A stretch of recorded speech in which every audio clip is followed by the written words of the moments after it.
What's up? What's up? Welcome back to the Tea and Cognac session. This your girl O'Brien, aka OB, aka O, coming to you with episode 7. Today's topic: generational curses, the black mama-daughter relationship. Part 1. Pretty certain there's going to be part 2, maybe 3. The generational curses in our melanated community, passed down, jacked up behaviors, beliefs, just, my favorite word anymore is toxic. We've passed down a lot of toxic behaviors and whatnot. And as I start to sit and reflect on where I learned some of my coping from, where I learned just how to deal and in relationships, who did I have an example and blah, blah, blah, right? We go down that rabbit hole. I reflect on my own family, and I'm the only girl on my mother's side. So, I was always treated different because I was the only girl. And I would always hear about that. You're a girl, you can't do this. You're a girl, you can't do that. But I also would identify very young. My brothers didn't receive the same animosity as I did. Now, they would get knocked upside their head and, whatever discipline. But my mom didn't take out her rage on them like she would me. And I remember clinging to my grandma at one point. I've always been a grandma's girl, but somewhere around 8, 9, 10 years old, I identified where my mom and my grandmother's relationship was very some kind of way, some kind of strained. I didn't understand the dynamics and whatnot, what had all happened over the years and why they treated each other the way they did. But there is definitely what I've identified as a cycle, because see, what my mother and my grandmother did and would basically turn into the miscommunication and not being able to have a productive mother-daughter relationship is a cycle that's been created and now passed down to me. Because what the very things my mother would accuse my grandmother of doing are the very things she is now doing to me, and me vice versa. So it's the rivalry. What is it about the black mama and the black daughter? Now, I'm not saying mamas and daughters in general just don't have whatever issues and drama break out. But what I will say is you've had comedians, I remember, who did it best. I'm going to say Mike Epps is the one that sticks out to me the best. Just mimicking how a mom would respond to their daughter's disrespect, talking back or getting a little flip. What did he say? I knocked her all up against the washer and dryer, behind the washer and dryer. And that was real. I had to laugh to keep from crying, kind of. Shit's real. When my mom would get mad at my brothers and them, she got mad, to show the wrath and everything, but it was a different level with my ass. And I think it's something to be said about jealousy within your own circle. Now, this is very bold of me, because this is a conversation I really can't have sitting with my family members. And it doesn't just stop at my parents. I could bring in all the cousins, aunties, and everything on my mama's side where there's this underlining envy, jealousy, a real toxic energy. Like, you don't want to see them do better than you, for sure. And if you feel like they're getting a little leg up or doing a little better, it's a threat. And this is how my own family acts. So just imagine what strangers do, right? Why? We've been conditioned to do this. A lot of us didn't seek mental health mental care until these last few years. I know specifically in the Black community, it was taboo to go to a therapist or have any of these conversations. But this shit's been known. Like I said, we've had comedians, and I remember male comedians being more open about this conversation. Drop some comments on the female comedians that like talked about mama-daughter relationships. But I remember like Bernie Mac and D.L. Hughley, even Sinbad. These are all men, but always had kind of a perspective on the mom-daughter relationship and how that goes. Now, I can't speak on the daddy-girl dynamic. I didn't grow up with my father. I grew up with my stepdad, which was a different dynamic, right? So I can't speak on that side of it. That's why I said it would need to be a part 2 and 3 to get the other sides of, okay, did you come from a 2-parent household or a 1-parent household? And were you the eldest? Were you the youngest? Were you the middle child? All of that plays a role into it. But basically what I am at is it's a vicious cycle. And because I wanted validation from my parents so much, I allowed them to be a very great authority in my decision making and what I choose to do. Mostly because, speaking for my grandma, mostly because she has been my financial support my whole life. Not emotional, not whatever other, but financially, my grandma has been the rock of my family. So she's naturally the one I care most about as far as an opinion. This isn't healthy. Because even if I am making a bad choice, I have to live for myself. But here I am at 34 trying to still be validated by her, my mom, getting their approval, I want their approval. Why?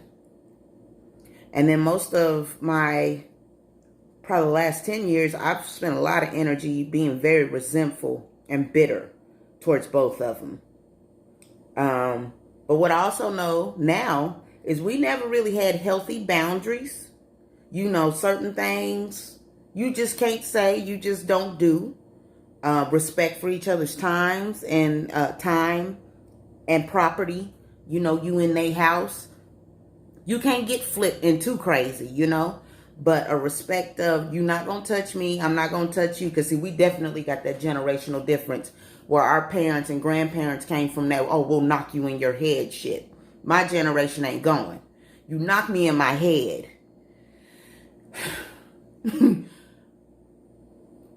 Anyway, it don't go down quietly, right? The millennial generation, they keep talking about how we are different. We approaching things different. We very vocal. We not just taking it and you just not disrespecting us that way. And I definitely believe if you want respect, you give it. I don't care that you are an elder or older than me because my parents raised me to be respectful, period. So I'm not disrespectful until you've disrespected me. And that's a fact. People don't get that. They feel like their age and whatever gives them this right, this entitlement.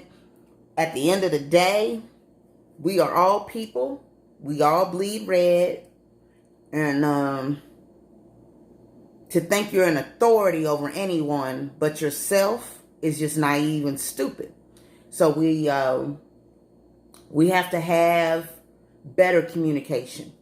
The communication barriers, the age differences, the generational differences. What's cool now was absolutely an abomination 20 years ago, So I think it's just a matter of taking the time to really reflect on your feelings. When you got a grip on yourself, you don't have outside shit really triggering you. But when you already dealing with whatever shit going on in your day-to-day, and then you got toxic relationships that never really got the proper therapy, counseling, mediation, whatever was needed, never took place. All we have are seeds that grew, because see, the older generation really feel like it's buried it's dead, it's done. It's not. So whatever you didn't deal with 20 years ago, 30 years ago, and you buried it, all it did was grow into something else more toxic. And then you can't be a productive parent, a healthy caregiver, when you holding on to all this baggage. And then it gives you foul thinking. You're not clicking on all whatever cylinders you're equipped with. You're not. So how do we break the cycle? Because there's definitely a cycle. I speak from my own dynamic. We've been at war for as long as Sir's been on Earth. And I will say it changed when I wasn't willing to listen anymore. But, if a person isn't married, isn't happy, isn't living the life that they saw for themselves, my experience is you can't take everything they say as face value. All you can really do is take what you need and leave what you don't. But our parents get upset with us because, yes, they are qualified to speak on the matter because they went through whatever experience. The problem with their experience, it's in a different time. So when they was going through it, it was 20, 30 years ago. We are 20, 30 years ago down the timeline, and shit has changed out here. So what worked for your dynamic ain't getting it for mine. And that's what we ran into with just my family. And I was late on knowing what, boundaries are. You can't tell them everything. They ain't supposed to know everything. Get your own life so you ain't in mine.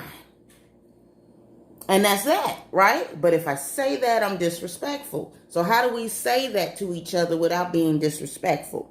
You have to have your own life, your own day-to-day to keep you busy. Otherwise, you think my time is your time, and it's not.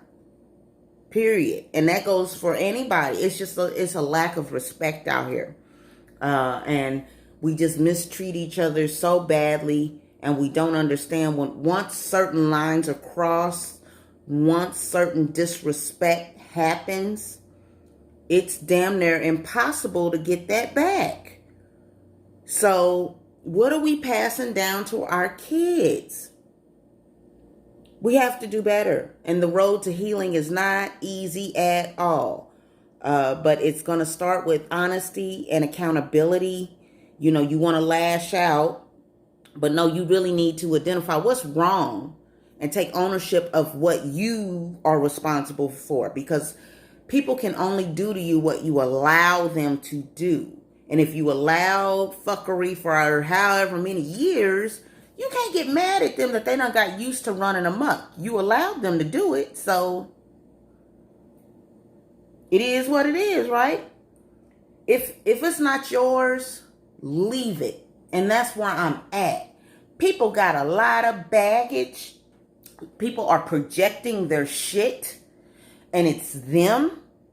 You have your own shit. You don't need to be picking up theirs too. If they're unhappy with themselves, that's a them issue. Don't let them tell you your whatever struggles is your karma. I had that moment happen to me because I had some bad shit. Somebody broke into my shit this week. I did the most ridiculous shit. I'm having the most ridiculous arguments. It's like it's too much for 2020. And when somebody told me this is my karma, I just really sat there that evening and chewed on it. Like, what the hell have I been out here doing to people other than telling them the truth? I ain't gonna lie, I got a little sideways last year in some of my family domestic shit, but I only spoke the truth then. But it's funny how people will misconstrue the story to make it align to their bullshit. Forget what they did. Remember exactly what you did. But don't remember a damn thing what they did. Blows my mind every time. So, like I said, we have a real issue. And the relationship you have with your parents ultimately affects the type of relationships you have in adulthood. So if you grew up with a narcissistic parent, you've grown up into a narcissistic adult. Period. If you've grown up into a bully, you grew up with a bully or whatever. Somebody always being some kind of dictator to you or whatever. You grow up to be some kind of dictator shit.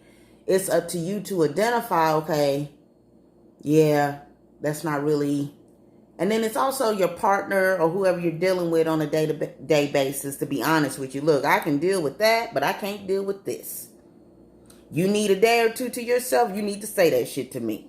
Like the real shit, friend or lover.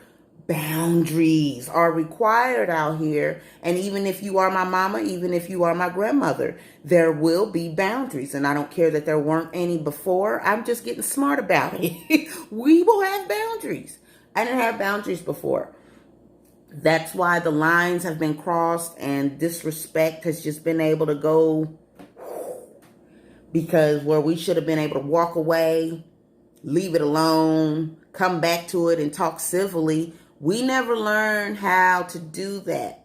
And it's crazy because most of the women in my family are educated or have some kind of skill, know how to articulate very well, but don't know how to speak to each other about our emotions without going into a rage.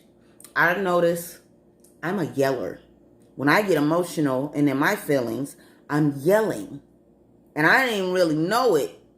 I mean, I knew it, but I didn't put two and two together where that comes from. Well, I grew up watching that shit. And now I'm an adult doing it. And as our relationships get better, some other stuff has gotten worse. Because, everybody don't like the truth. And nobody really wants to face it willingly. You got to damn near be held at gunpoint type of shit. So it's just, it's a point of where are you mentally? And if you're stuck 20 years ago, 30 years ago, if you're stuck in a time frame, if you didn't mature past a certain age bracket, that's just what it is. And I'm recognizing there ain't going to be too many that want to be bothered with my ass. I'm cut different. And that's the reality of it. And that's okay. Just find who really fuck with you and who don't. Get them the hell out the way. I really don't want to waste no more energy on nobody that's not supposed to be in my circle. That's not supposed to be part of my path. If you are not, bye. And that's family included. I don't want to pass this down to my son where he feels like he can't talk to me. He goes out in the world looking for everybody else to talk to, all because he couldn't talk to his parents. I also want to be the kind of parent that can take responsibility for my bad choices, my bad decision making, my mistakes. I'm not looking to blame nobody. That's accountability. That's a level of maturity. You get tired of blaming everybody else. At some point, you got to look at yourself like, what's wrong? You keep doing the same shit. You keep ending up in the same space. What are you not paying attention to? The truth. I got accused of being a runner. I do run. I don't know if that's because I watched my mom do it. Not to blame her, but we moved around quite a bit. Never found peace in my childhood. So as an adult, I don't really know what peace is. To be still. So, we have a lot of things going on in 2020. And I do feel we got better shit to be dealing with, worried about. Our livelihood, I feel, is on the line. So in 2020's corona pandemic, what are you really doing to mend relationships and break generational curses? Because this is definitely bad behavior, bad thinking passed down for generations. Alcoholism, drug habits, how we took care of the kids. You remember some of them family members that were just, as a kid, you hated going to their house because you just knew you was going to see something that was scary, dirty, toilet didn't work, whatever. But it was like a lifestyle that their family embraced and was very comfortable with. And I want to say out there again, before I get off of here, just because we're black, don't make us the same. We different out here. We move different, just like all white people aren't the same people. Black people are not the same people. But we've been categorized because of our color And it's a damn shame that we are this dumb and lost in 2020. And we're supposed to be this leader in the world. And we ain't shit. And as we continue to hurt and work on our brokenness, we are reminded time is not forever. I want to go ahead and give a RIP to Chadwick Boseman, Black Panther. Once again, that one, I welled up a bit. Don't know the man, never met him, but I am a Black Panther fan. You hear me? Never seen first movie like that in my time. And to see Black people portrayed as kings, queens, and royalty and authority and powerful, he opened my eyes. That movie opened my eyes. And he's a great actor. Played Jackie Robinson, Thurgood Marshall, James Brown. He's, in just the 20 years of being graduated from college, he's already done And to be gone, dead from colon cancer. And he's only 42. Was it 40? Early 40s? Time is not forever, people. Fix what matters. And if that person matters to you, you need to fix it. You need to do better and quit attacking the flaws. Build on what is good instead of dwelling on what is not. That's what I'm learning. So, all right, that's part one of the generational curses. I just want to send love, healing, and peace on this Saturday. We observed the Sabbath, the last day of the week. So, you better check that. That Catholic Church went messing with your Sabbath. So, you better get in y'all history. I told you. Anyway, check me out on Facebook, OSD, the Jill of Most Trades, the Melanin Initiative. Drop some comments, share, like, all of that. Look forward to hearing from you soon. Be blessed. Be safe. You know you have favor. You better act like it. All right. Peace.